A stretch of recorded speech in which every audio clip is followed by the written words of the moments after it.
이 거룩한 주일 주님 앞에 나와 예배하게 해주셔서 감사합니다. 하나님 아버지, 오늘도 이 예배 가운데 함께하여 주시고 우리가 드리는 모든 영광을 홀로 받아 주시옵소서. 그러나 한 주간의 삶을 돌아보면 우리가 죄악 가운데 가했음을 또한 고백합니다. 이 시간 예수 그리스도의 보혈로 우리의 모든 죄악들을 용서해 주시고 깨끗이 씻겨 주시옵소서. 그래서 오늘도 정교함이 아닌 정결하고 자유한 마음으로 예배하게 하여 주셔서 주님의 은혜의 보좌로 나아가 담대하게 주님의 은혜를 받는 우리 모두가 되게 하여 주시옵소서. 성령 하나님, 이 자리에 함께하여 주셔서 우리를 성령으로 충만하게 하여 주시고 말씀을 들을 때 깨닫는 은혜를 베풀어 주시옵소서. 더 나아가 말씀을 듣고 끝내는 것이 아니라 말씀대로 살아내며 복음을 세상에 드러내는 우리가 될 수 있도록 인도하여 주시옵소서. 이제 예배를 시작합니다. 마칠 때까지 악한 마귀 사탄 틈타지 못하게 지켜주실 줄 믿사옵고 예수님 이름으로 기도드립니다. 아멘. 다같이 찬송가 40장 드리겠습니다.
성시교독 가겠습니다. 성시교독은 교독문 62문입니다.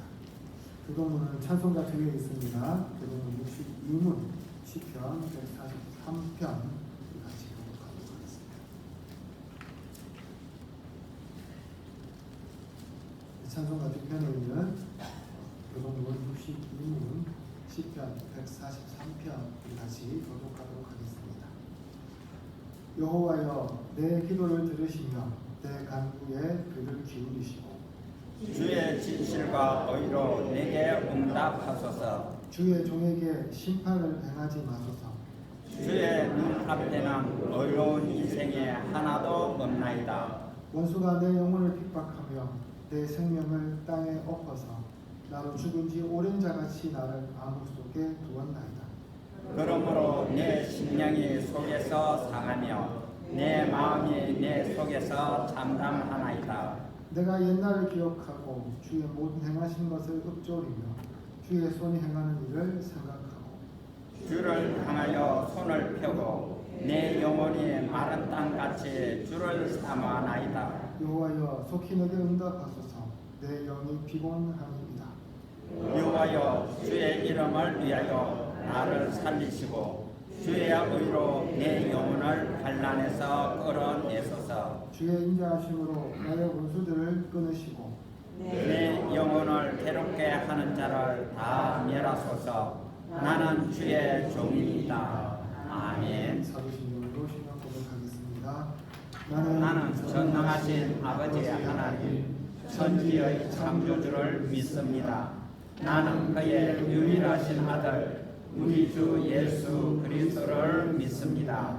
그는 성령으로 잉태되어 동정녀 마리아에게서 나시고 본디오 빌라도에게 고난을 받아 십자가에 못 박혀 죽으시고 장사된 지 사흘 만에 죽은 자 가운데서 다시 살아나셨으며 하늘에 오르시어 전능하신 아버지 하나님 우편에 앉아 계시다가 거기로부터 살아있는 자와 죽은 자를 심판하러 오십니다.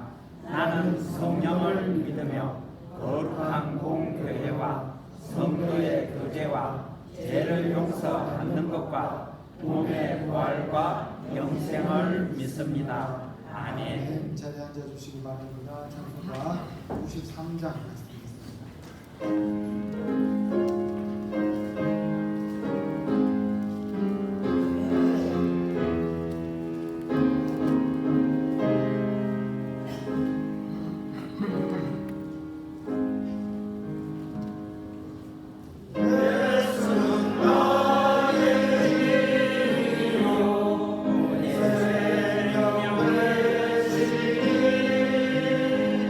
우주 예수 떠나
무더운 지난 한 주간도 주님의 은혜로 지켜주시고 거룩하고 복된 주일 저희를 주의 전으로 불러주시고 예배드리게 하시니 감사와 찬양을 올려드립니다. 하나님 아버지, 이 예배 가운데 임재하셔서 저희 각자의 마음과 생각을 새롭게 하여 주시고 하늘의 은혜와 평강으로 충만히 채워 주옵소서. 저희의 찬양과 기도를 기쁘게 받아주시고 이곳에 모인 하나님의 백성 모두가 성령으로 충만하게 하여 주셔서 주님의 임재를 깊이 경험하는 복된 시간 되게 하여 주옵소서. 주님, 지난 한 주간의 삶을 되돌아봅니다. 저희는 참으로 부족하고 연약한 자들임을 고백합니다. 말과 행동으로 다른 이들을 정죄하고 상처 주었던 모든 순간들을 용서하여 주옵소서. 때로는 무심함으로, 때로는 교만한 시선으로 형제 자매를 판단했던 저희의 죄를 회개하오니 긍휼히 여겨주시고 예수 그리스도의 보혈로 깨끗하게 씻어 주옵소서. 온유와 사랑으로 다른 사람을 품고 그리스도의 향기를 풍기는 자로 변화되게 하여 주옵소서. 전능하신 하나님 아버지, 혼란과 불안이 가득한 국제 정세 속에서도 이 나라를 눈동자처럼 지켜보아여 주시기를 간절히 원합니다. 외교와 안보, 경제와 사회 전반에 주님의 손길로 안정과 화평을 이루게 하시고 국정이 바르게 세워져 국민 모두가 평안과 희망 속에 살아가는 나라 되게 하여 주옵소서. 특별히 이 나라의 유정자들에게 하나님의 지혜와 분별력을 허락하시고 공의와 정의로 나라를 다스리게 하옵소서. 정치적 유익보다 국민의 생명과 안전을 우선하는 책임감을 갖게 하시고 소외되고 어려운 이웃들을 돌보는 따뜻한 마음을 주시옵소서. 열방 가운데 주님의 뜻이 온전히 이루어지게 하시고 이 민족이 하나님을 경외하며 의를 따라 살아가는 백성 되게 하여 주옵소서. 주님, 우리 교회 다음 세대를 위해 기도합니다. 주일학교 어린이들과 청소년, 청년에 이르기까지 모두가 예수 그리스도를 인격적으로 만나게 하시고 세상의 헛된 가치관이 아닌 말씀에 기초한 바른 신앙관으로 성장하게 하여 주옵소서. 이들을 위해 헌신하며 사랑으로 섬기는 교사 선생님들에게 하나님의 지혜와 명철을 다해 주시고 강건함을 주시며 저들의 수고를 통해 하나님의 나라가 더욱 든든히 세워지게 하옵소서. 주님, 교회 안에 육신의 질병으로 고통받는 이들이 있습니다. 경제적 어려움을 겪고 있는 성도들이 있습니다. 믿음이 흔들리고 영적으로 낙심하여 시험에 빠진 이들도 있습니다. 모든 연약한 심령들을 주님께서 일일이 찾아가 주시고 지위의 손길로 만져주시며 회복의 은혜로 다시 세워지게 하옵소서.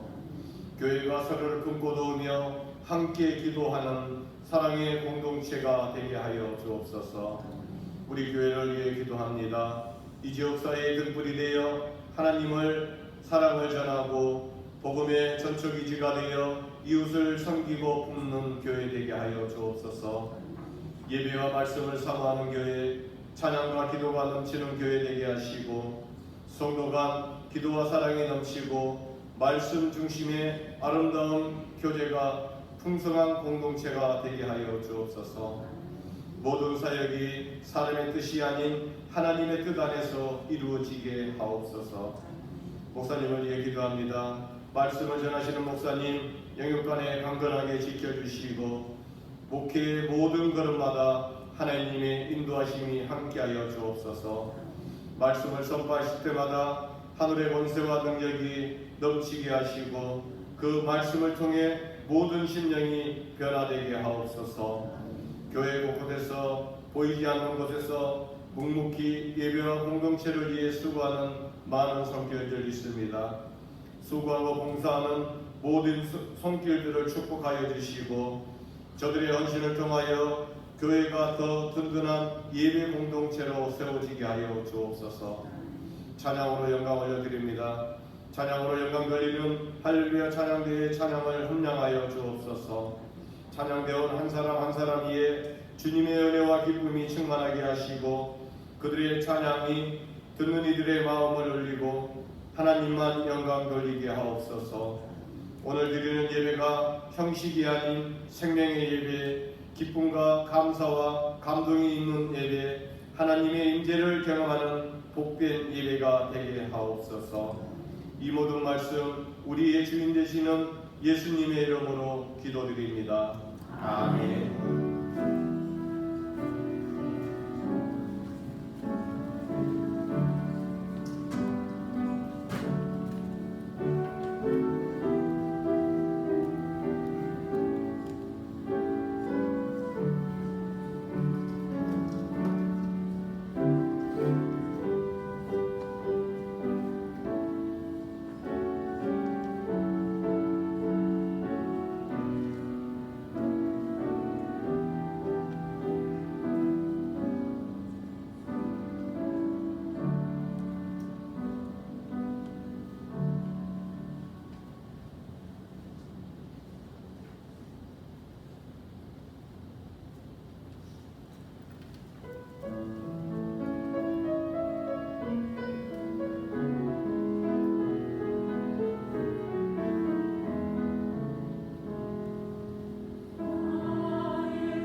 지치고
읽겠습니다. 말씀 가운데 함께 해주시고 은혜 다하여 주시옵소서.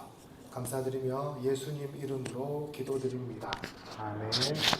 우리 다 같이 하나님 말씀 보도록 하겠습니다. 하나님 말씀은 신약성경 사도행전 9장 19절부터 25절까지 말씀입니다. 제가 가진 성경 신약성경 203쪽에 있습니다. 사도행전 9장 19절부터 25절까지 말씀입니다.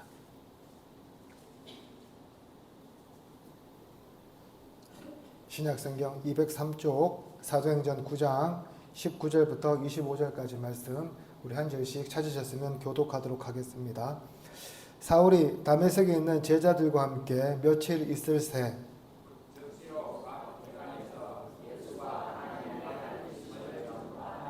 듣는 사람이 다 놀라 말하되 이 사람이 예루살렘에서 이 이름을 부르는 사람을 멸하려던 자가 아니냐. 여기 온 것도 그들을 결박하여 대제사장들에게 끌어가고자 함이 아니냐 하더라.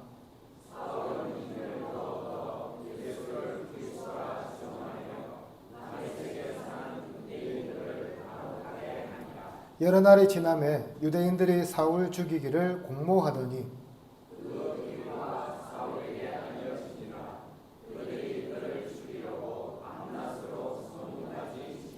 같이 읽겠습니다.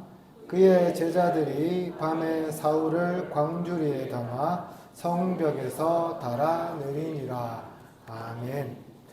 이제는 전쟁으로 많이 파괴되고 말하지만 지금도 시리아의 다마스쿠스 수도에 가면 우미아드 모스크라는 아주 유명한 이슬람 사원이 하나 있습니다. 굉장히 크고요. 대리석 바닥으로 쫙 깔려서 굉장히 얼마나 멋있는지 모릅니다. 근데 그 우미아드 모스크에 보면 의외의 유적이 하나 있습니다. 뭐냐면요. 세례요한의 무덤이 그 모스크 안에 있어요. 그래서 많은 기독교인들이 그곳을 방문합니다. 저도 시리아에 갔을 때 그곳을 방문했고요. 거기서 이제 여행 책자를 보다 보니까 우연히 그 사도 바울이 다메섹에서 도망칠 때요. 성벽에서 달아내리지 않습니까? 그 자리에 세워진 교회가 그 근처에 있더라고요. 그래서 당연히 그 교회에 갔었습니다. 들어가 보니까 아담한 건물이 우리 교회당보다 더 작아요. 건물이 더 작고 제가 옛날에 성경 한번 보여드렸는데 한 1000년 넘은 성경책도 거기 딱 놓여 있었고요. 그 다음에 벽에는 신벽 바탕에 사도 바울의 성화가 몇 개 걸려 있었던 것 같아요. 그리고 아무것도 없었어요. 그래서 거기에 교회에 잠시 앉아서 제가 기도하고 나왔다는 것이요. 말씀을 준비하면서 좀 생각이 났었습니다. 오늘 본문은 이 회심한 바울이 복음을 전하다가 핍박을 받고 결국엔 다메섹 성벽에서 광주리를 타고 도망가였던 이야기에 대해서 소개합니다. 다시 말해서 이 그리스도인들을 잡아가려고 왔던 사울이 이제는 복음을 전하고 도망자 신세가 되었다고 우리에게 말해주고 있죠. 그렇다면 무엇이 사울을 이토록 변하게 만들었을까요? 어떤 믿음이 사울로 하여금 담대히 예수는 하나님이라고 외치게 만들었을까요? 그 외침이 얼마나 강력했길래 유대인들이 그를 죽이려 하여 바울은 성의 문이 아닌 이 성벽에서 광주리에 태워져서 도망쳐야만 했을까요? 오늘 우리는 이 짧은 본문을 통해서 사울이 회심 이후 어떤 영적 과정을 거쳤는지 함께 살펴보면서 하나님께서 우리에게 주시는 교훈을 나누고자 합니다. 먼저 오늘 보면 19절 여러분 다시 한번 보시기 바랍니다. 하반절이에요. 이렇게 말씀합니다. 사울이 다메섹에 있는 제자들과 며칠 있을 새. 사실 우리가 이 사도행전을 읽다 보면 이 구절 별로 중요하지 않고요. 그냥 뛰어넘어서 읽어갈 때가 참으로 많은데 어떻게 보면 이 구절이야말로 사울의 인생에 있어서 가장 의미 있는 한 만남을 소개하고 있다고 생각해 볼 수가 있습니다. 여러분 회심한 이후에 사울이 가장 먼저 누굴 만나죠? 누굴 만납니까? 아나니아를 만나죠. 아나니아 만난 다음에 누구 만날까요? 바로 오늘 본문에 등장하는 다메섹의 제자들을 만나게 됩니다. 정확하게 말하면 사울이 예루살렘에서 다메섹에 오게 한 이유를 제공한 사람들이에요. 이 사람들 잡아들이려고 다메섹 왔지 않습니까?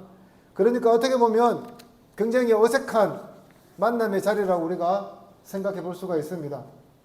우리는 종종 사울이 다메섹 도상에서 예수 그리스도를 만난 후 그가 급격히 변화되었다고 생각합니다. 물론 그것은 틀린 말이 아니라 맞는 말입니다. 실제로 예수님께서 다메섹에 가는 도중에 빛으로 그를 만나 주셨기 때문에 그가 이렇게 급격히 변화될 수 있었습니다. 그러나 우리가 그 중에 간과하는 부분이 하나 있는데 뭐냐 하면 사울이 회심한 이후에 처음 만났던 사람들의 역할이라는 거죠. 여러분, 사울이 예수님 처음 만났을 때 예수님 무슨 말씀하셨을까요? 그에게 세세하게 모든 일을 다 알려주셨을까요? 아니죠. 그 일을 누구에게 맡기셨습니까? 아나니아에게 맡기셨어요. 아나니아를 통해서 사울이 이방인의 사도가 될 것을 말해주셨다는 거죠. 그렇다면 그리스도인은 과연 어떤 사람들이고 복음이 무엇인가는 또 어떻게 알았을까요? 그것은 바로 다메섹 교회 제자들과의 만남을 통해서 배웠다고 우리가 생각해 볼 수가 있습니다. 그런데 사실 이 만남에는 다메섹 교회 성도들의 큰 결단이 있었음을 우리가 생각해 볼 수가 있습니다. 여러분, 이 사람들 다메섹에 왜 살고 있습니까? 원래 예루살렘 살던 사람이에요. 대대로 살았어요. 친척도 거기 있고 집도 거기 있고 땅도 거기 있어요. 그런데 왜 이곳 다메섹까지 멀리 와 살고 있습니까? 핍박 때문이죠. 실제로는 핍박을 주도한 사울 때문에 이 사람들이 본토 친척 아비십을 떠나서 다메섹에 와서 살고 있는 거예요. 여러분 같으면 이 사울이 이뻐 보이겠습니까? 뭐가 좋아 보이겠어요? 게다가 사울에게 잡혀가서 고통당하는 사람들이 이 다메섹 교회 성도들의 주변 지인들 가운데 없었겠습니까? 있었다고 우리가 합리적으로 생각해 볼 수 있잖아요. 어떻게 보면 원수 같은 사람일 수도 있어요. 얼마나 사울에게 맺힌 게 많았겠습니까? 그러나 오늘 본문에 보면 다메섹 교회 성도들은 과거의 사울의 행적을 생각하며 그를 미워하기보다는 예수님의 말씀에 따라서 사울을 용서하고 환대하는 편을 택했다는 것을 우리가 깨닫게 됩니다. 다시 말해서 예수님의 사랑으로 따뜻하게 맞아주었어요.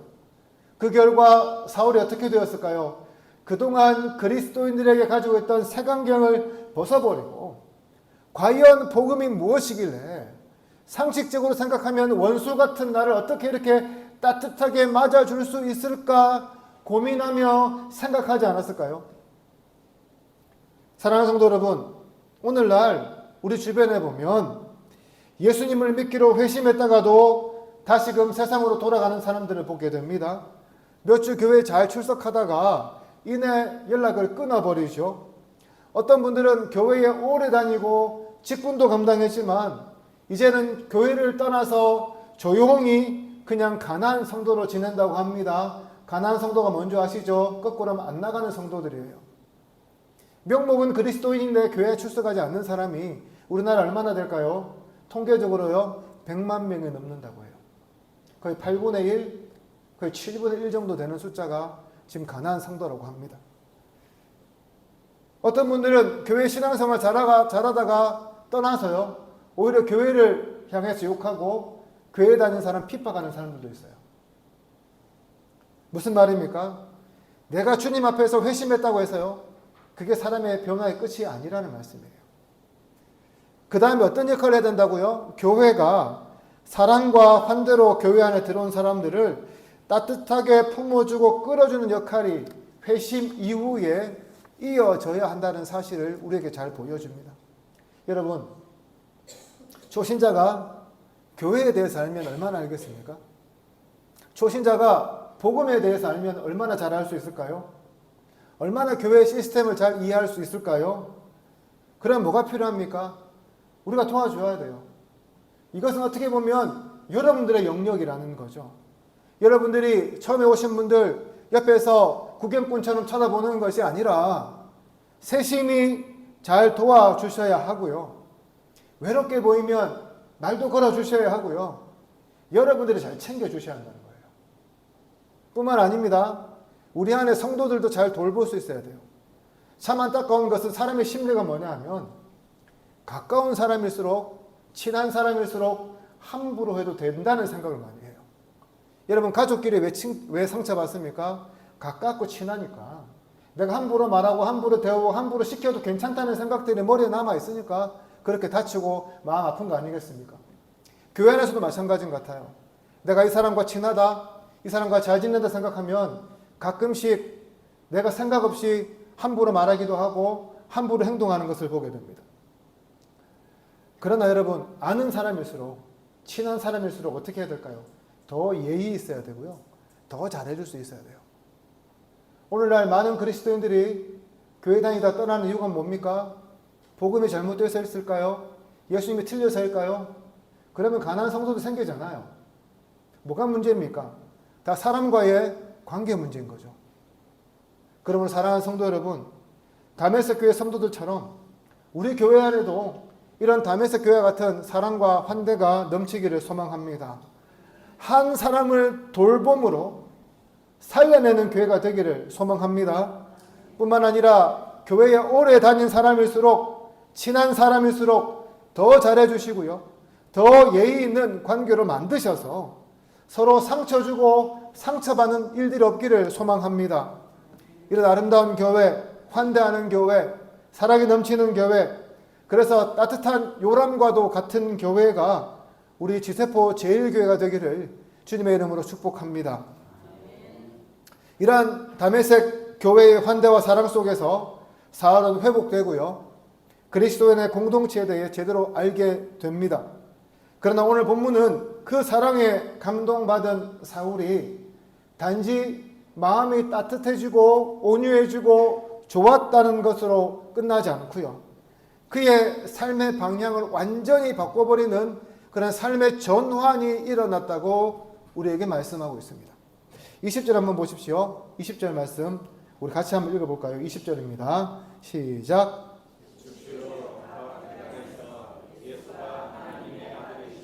전파하니 어떻습니까? 완전히 바뀌었죠. 180도로 바뀌어버렸습니다. 그동안 사울을 알고 있던 사람들이라면 굉장히 어리둥절하게 만드는 일이 일어나고 말았습니다. 불과 며칠 전까지 사울이 어떤 사람이었습니까? 바로 이 다메섹 회당에서 예수 믿는 사람들을 잡아들이려고 기세등등하게 예루살렘에서 여기까지 찾아온 사람이었습니다. 그의 이름만 들어도 사람들이, 그리스도인들이 벌벌 떨 정도의 공포스러운 인물이었습니다. 그만큼 기독교에 대한 적개심이 아주 깊고 많은 사람이었습니다.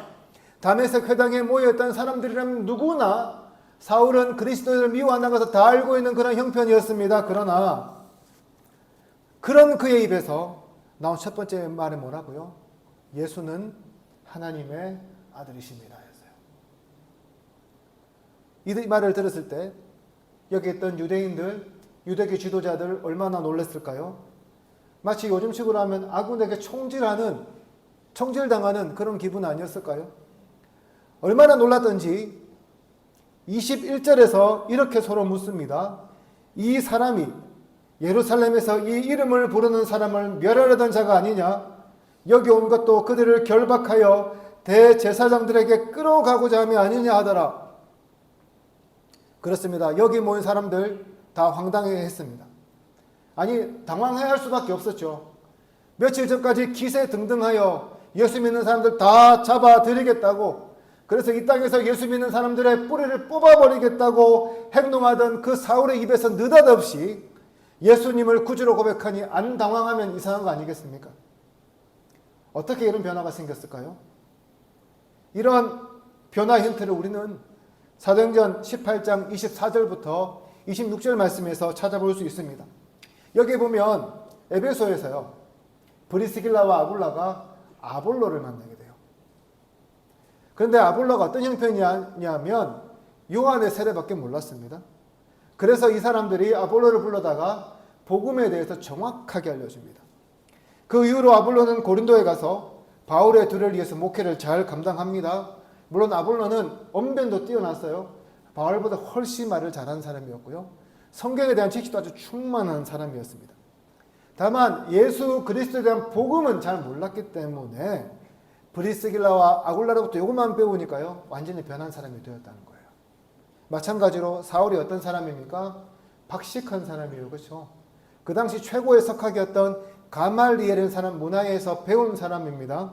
얼마나 똑똑했는지 나중에 헤로드 왕이요. 바울을 두고 야, 네 지혜가 너를 미치게 했다를 정도로 똑똑한 사람이 바울이었어요. 다만 지금 상태의 사울은 예수 그리스도를 만났어도 복음을 잘 몰랐기 때문에 아나니아를 필두로 한 다메섹 교회 성도들의 도움이 필요했습니다. 그래서 그들로부터 복음을 듣고 예수 그리스도에 대해 정확히 알고 고백하며 선포하게 이르렀다고 할 수 있습니다. 즉 사울이 예수는 그리스도라고 담대히 선포할 수 있었던 것은 다메섹 교회 성도들의 도움 때문이었다는 거죠. 그리고 그 복음을 자기의 것으로 수용하게 되자 이렇게 담대한 복음을 전하는 투사로 자신을 변화시키면서요. 그동안 자기가 정말 전부로 믿고 따랐던 유대교와 회당에서 과감하게 결배를 선언한 것이었어요. 즉 복음을 듣고 사울은 이전과는 완전히 다른 삶을 살기로 결단한 것이죠. 그렇습니다, 여러분. 복음은 사람을 바꿉니다. 복음은 인생을 바꿉니다. 그동안 쌓아왔던 삶의 흔적조차 완전히 포기하도록 만드는 힘이 어디에 있다고요? 복음에 있다는 거예요. 그것도 사람의 인생을 뿌리채 흔들어 버립니다. 우리는 그런 사람 기독교 역사에서 수없이 만나요. 여러분 잘 아는 어거스틴 어떤 사람이었을까요? 10몇 살에 사사가 낳고요. 쾌락으로 살던 사람이었어요. 그러나 로마서 말씀 읽고 복음을 받아들이고 수용한 후 그 모든 것들 다 포기하고요. 기독교의 변증가로 살아가게 됩니다. 여러분 잘 아는 나 같은 죄인 살리신 찬상을 지은 존 뉴턴이라는 분, 원래 어떤 사람이었을까요? 노예무역하던 사람이었어요. 사람 팔고 살던 사람이었어요. 그러나 이 사람에게 복음이 들어가니까 어떻게 되었다고요? 하나님을 섬기는 목회자가 되어서 평생 섬기게 됩니다. 찰스 코슨이라는 미국의 대통령 수석 보좌관을 지낸 분이 계십니다. 이 사람이 닉슨 게이트 때 감옥에 가게 되는데 거기서 복음을 받아들입니다. 그러고 나서 어떤 사람으로 변화되냐면 평생 죄수들을 위해 사는 사람이 됩니다. 리스토로벨이라는 유명한 작가가 있습니다. 이 사람 뿌리 깊은 무신론자였어요. 그러나 복음이 들어가게 되자 이 사람이 기독교의 변증가로 다시 태어나게 됩니다. 여러분 잘 아시는 김익도 목사님 아시죠? 뭐 하는 분이었을까요? 원래 깡패였거든요. 복음이 들어가니까 이 사람 정말 우리나라에서 최고의 부흥사가 되었어요. 다시 한번 말씀드립니다. 복음은 사람을 변화시킵니다. 그것도 철저하게 바꿉니다. 이전의 모습이 생각나지 않을 정도로 바꿀 힘이 어디에 있다고요? 바로 복음에 있다는 거예요. 그렇습니다. 복음은 우리의 삶의 방향 자체를 바꾸는 능력입니다. 생각과 말, 가치관과 삶의 우선순위까지 뒤바꾸게 만듭니다. 그것이 복음이고 그 복음의 효과를 잘 보여주는 것이 바로 오늘 본문에 나타나고 있는 사울의 변화라는 거죠. 그리고 그 변화 뒤에는 누가 있었다고요? 다메섹 교회가 있었다는 거예요. 그렇습니다. 교회는 회심한 사람들이 복음으로 변화되도록 도와주는 공동체가 되어야 합니다. 그러나 참 안타깝게도 오늘날 교회에서는 이런 모습들을 잘 발견하기 어렵습니다. 그냥 예수 믿기로 결단했다면 그냥 그곳으로 끝, 더 이상 간섭하지 않습니다. 그러니까 믿어도요, 복음이 무엇인지 모르는 사람이 참 많습니다. 그냥 교회에 다니니까 예수를 믿어야 할 것 같아서 믿는다고는 했는데 더 이상 배울 수 없으니까 그냥 그 어리고 미약한 신앙의 상태로 계속해서 살아가는 거예요. 오늘날 교회에 왜 사랑이 없다고 합니까? 오늘날 왜 교회가 세상에서 덕이 되지 못합니까? 오늘날 교회가 왜 세상에서 복음으로 살아가지 못한다는 말들을 듣습니까? 배우지 못해서 아닐까요? 오래 믿은 성도들이 그런 모습들을 오래 믿지 않는 사람들에게 보여주지 못하기 때문 아닐까요? 문제는 오늘날 우리가 생각하는 복음이 삶을 바꾸는 복음이 아니라 우리의 위안과 만족을 위한 복음으로 왜곡되어 있는 경우가 많다는 거예요. 여러분, 우리가 복음으로 얘기하는 것들이 무엇이 있을까요? 예수 믿으면 복 받습니다. 예수 믿으면 마음이 평안해집니다. 예수 믿으면 여러분의 문제가 해결됩니다. 정도가 아닐까요? 물론 그것도 복음의 결과일 수 있습니다. 완전히 틀린 말도 아니에요. 그러나 이것이요, 복음의 본질이라고는 말할 수 없어요. 왜냐하면 복음은 나의 주인이 내가 아니라 예수로 바뀌는 건데, 우리가 복음으로 생각하는 것 어떻습니까? 나의 주인이 여전히 나라고 생각하고 내가 잘 되는 것만 생각하기 때문인 거죠. 그러나 복음은 내가 주인이 되는 게 아니에요. 그리스도가 나의 주인이 되어서 예수님처럼 살아가는 그것이 바로 복음입니다.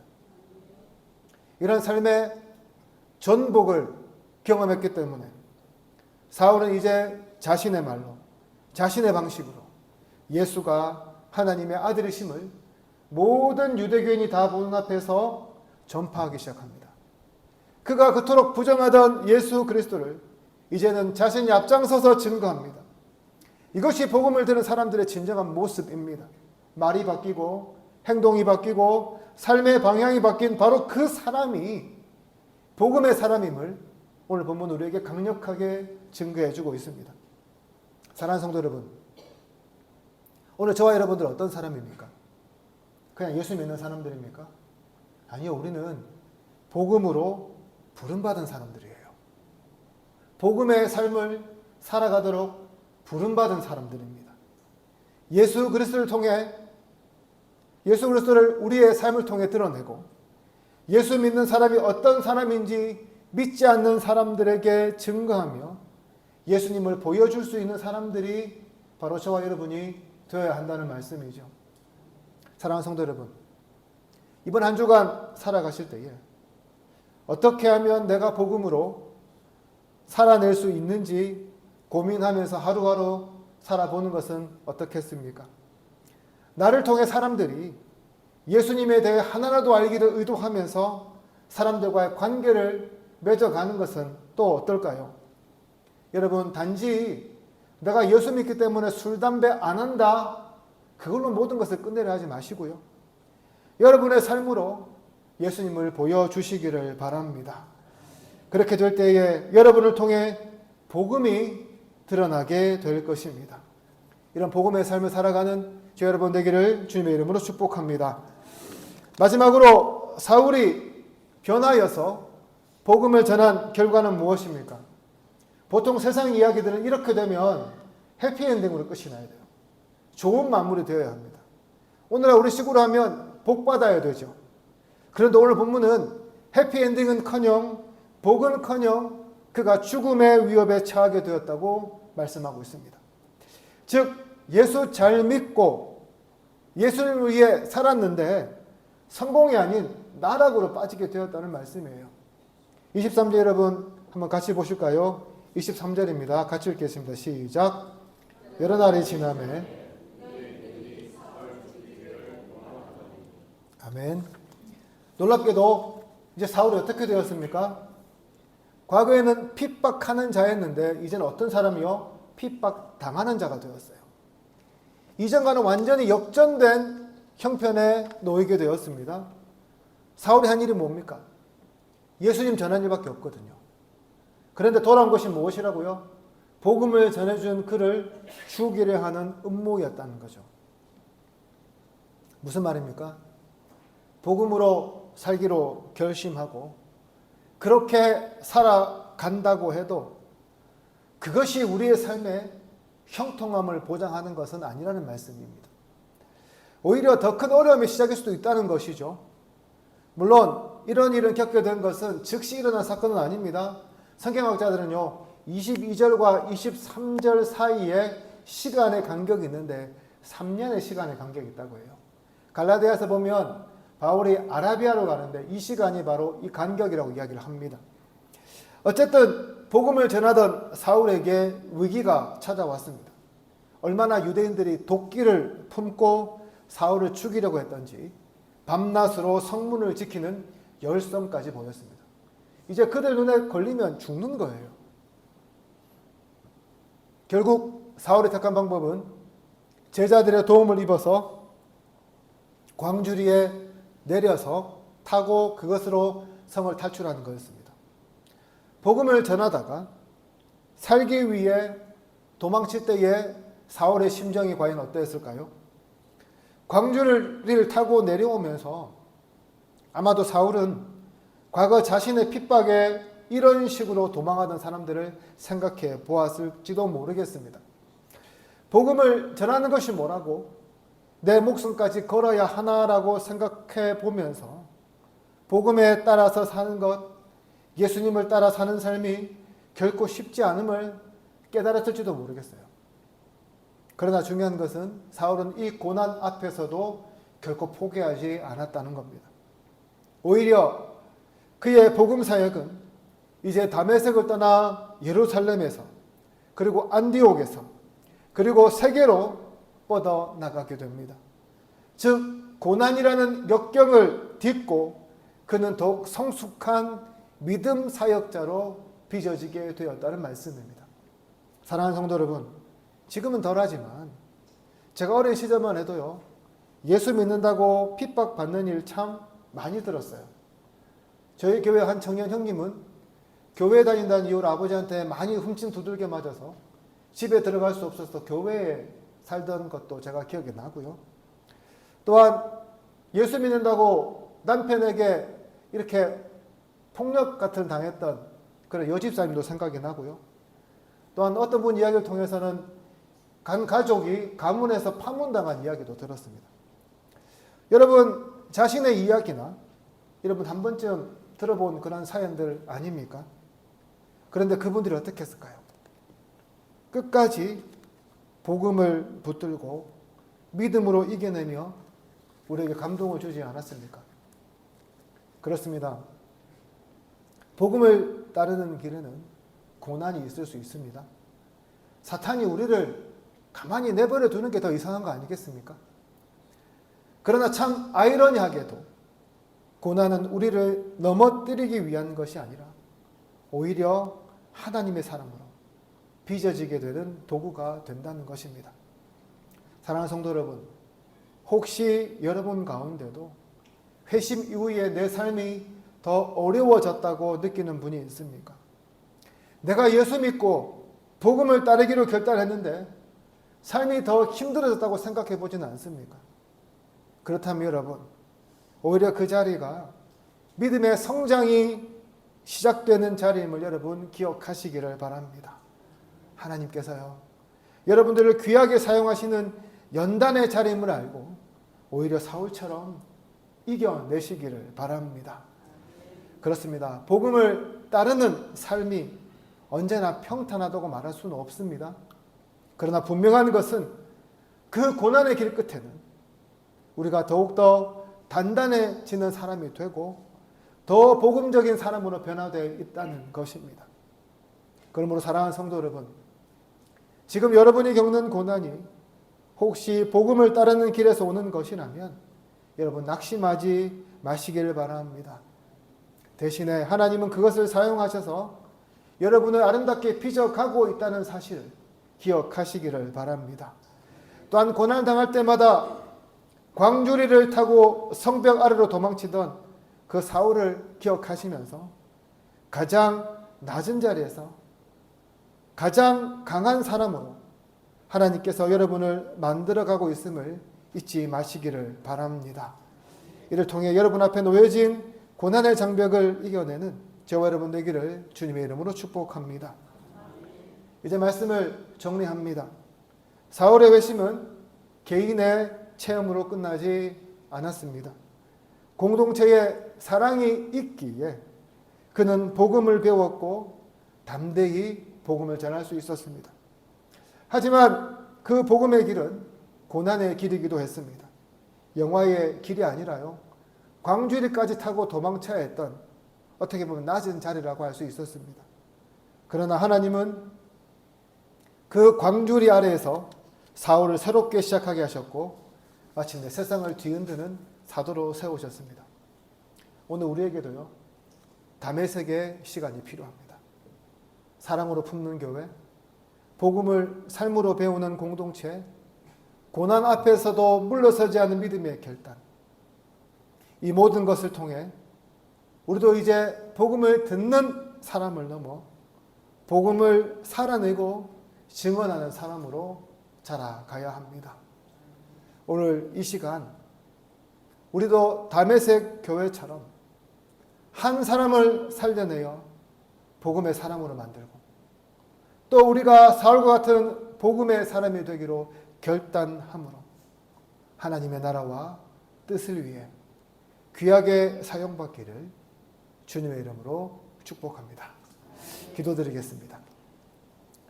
고마우신 하나님 아버지, 은혜를 감사합니다. 오늘도 우리에게 하나님 말씀을 통해 은혜를 주셔서 감사합니다. 오늘 들은 말씀처럼 우리도 우리 교회도 다메섹 교회처럼 회심한 한 사람에게 환대와 사랑을 베풀어 한 사람을 살려내게 하여 주시고 그 사람을 복음의 사람으로 만들어 파송하는 그런 교회가 되게 하여 주시옵소서. 더불어 우리가 또한 사울 같은 복음의 사람이 되어야 한다는 것을 기억하며 삶 속에서도 예수 그리스도를 전하고 나타내는 삶을 살아가게 하여 주시옵소서. 감사드리며 예수님 이름으로 기도드립니다. 아멘. 다 같이 찬송가 352장 같이 드리겠습니다.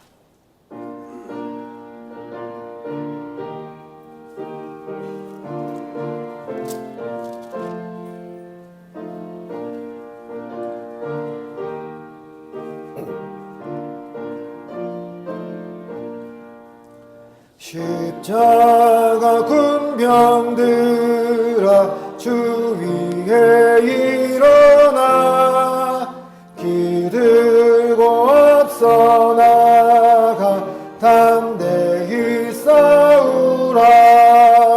주께서 승전하고 영광을 얻도록 그 군대 거느리사 이기게 하시네. 십자가 군병들아 주 위에 일어나 그 나팔 소리 듣고 곧 나가 싸우라. 수 없는 원수 앞에 주 따라갈 때에 주 예수 힘을 주사 강하게 하시네. 십자가 군병들아 주 위에 일어나 내 힘이 부족하니 주 권능 믿으라. 복음의 갑주 입고 늘 기도하면서 너 맡은 자리에서 충성을 다하라.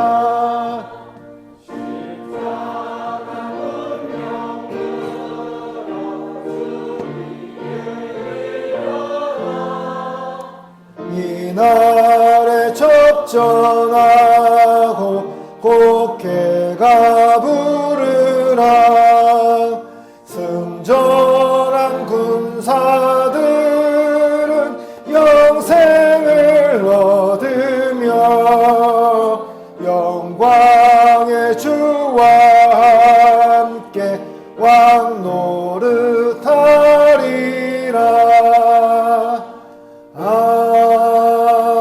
아멘. 우리의 전부가 되신 주님 은혜를 감사합니다. 오늘도 우리 성도들 주님 앞에 나오게 하여 주시고 우리가 가진 것을 구별하여 주님께 예물로 드리게 하여 주셔서 감사합니다. 이 예물이 쓰이는 곳곳마다 하나님 영광이 드러나게 하여 주시고 드린 손길 위에는 복의 복을 다하여 주셔서 날마다 채워지고도 남는 은혜를 다하여 주시옵소서. 그래서 이 땅에서 살면서 주님의 보호하심과 섭리하심 가운데 거하게 하여 주시고 남에게 꾸어줄지라도 꾸지 않는 복되고 풍성한 인생이 되게 하여 주시옵소서. 이번 한 주간도 살아갈 때에 우리 성도들의 삶을 따뜻하게 붙잡아 주실 줄로 믿사옵고 예수님 이름으로 기도드립니다. 아멘. 광고 말씀드리겠습니다. 예배로 부응하는 우리 교회 오신 여러분들을 주님의 이름으로 환영합니다. 그리고 광고는 적지 않았는데요. 여러분 아시다시피 지금 빔 프로젝트가 지난주부터 고장을 일으켜서 사용을 못하고 있는데 다음 주가 되면은 사용할 수 있으니까 여러분 좀 양해해 주시기를 바랍니다. 이번 주에 공사할 것 같거든요. 공사 잘 되도록 또 여러분 기도해 주시기를 바랍니다. 이제 다 같이 일어나셔서 찬송가 53장 같이 드리겠습니다.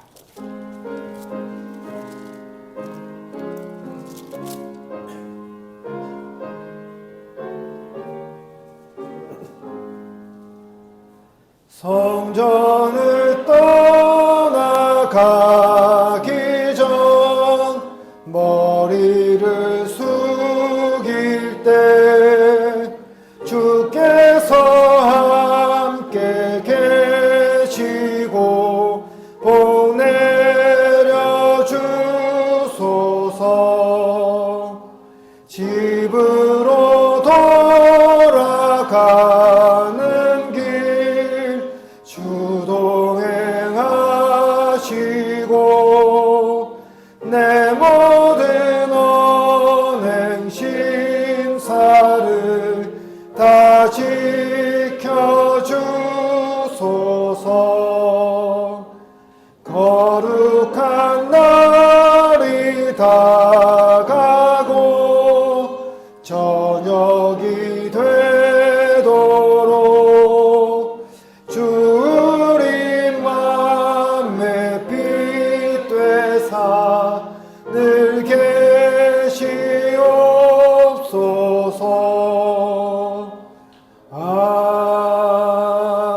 아멘.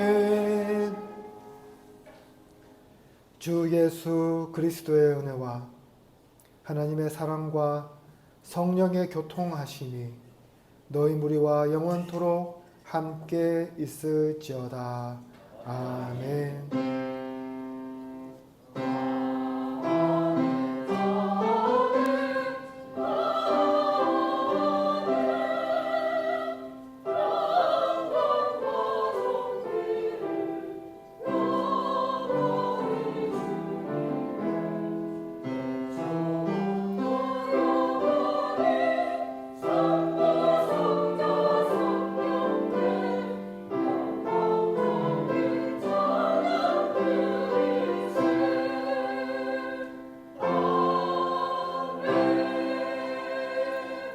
우리 앞서 작은 거 인사하겠습니다. 사랑합니다. 축복합니다. 반갑습니다.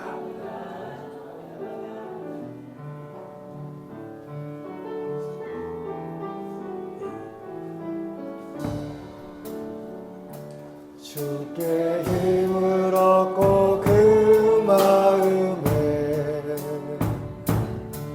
시온의 대로가 있는 그대는 하나님의 축복의 사람이죠. 주님 그대를 너무 기뻐하시죠. 주의 집에 거하기를 사모하고 주를 항상 찬송하는 그대는 하나님의 축복의 사랑이죠. 주님 그대를 너무 사랑하시죠. 그대 섬김은 아름다운 찬송, 그대 헌신은 향기